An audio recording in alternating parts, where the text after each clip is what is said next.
દુષ્કર્મ કેસના આરોપી આસારામને કોર્ટે રાહત આપી છે। ગુજરાત હાઈકોર્ટે આસારામના વધુ જામીન મંજૂર કર્યા છે અને મેડિકલ ગ્રાઉન્ડ પર વધુ એક વખત જામીન મંજૂર કરવામાં આવ્યા છે। 15 જૂન સુધી આસારામના જામીનની મુદતમાં વધારો કરવામાં આવ્યો છે અને આગામી 30 મે આસારામના જામીન પૂરા થતા હતા। વધુ વિગતો સાથે સંવાદદાતા પાર્થ જવાની આપણી સાથે ફોન લાઈન પર જોડાઈ ગયા છે। પાર્થ, આસારામની મુદતમાં વધારો કરવામાં આવ્યો છે, જામીનની મુદતમાં વધારો કરાયો છે, શું વધુ અપડેટ?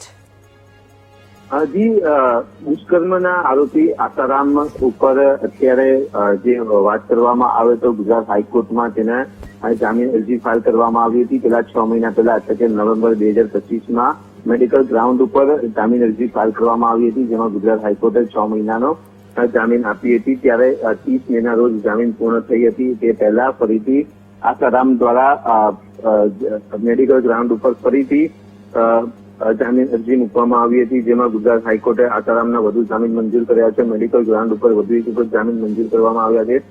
15 જૂન સુધી જામીનની મુદતમાં વધારો કરાયો છે। હાલમાં આસારામ કે જે મેડિકલ ગ્રાઉન્ડ ઉપર બહાર છે અને પોતાની સારવાર કરાવી રહ્યા હોવાની પણ વિગતો ગુજરાત હાઈકોર્ટમાં વકીલો દ્વારા મૂકવામાં આવી હતી।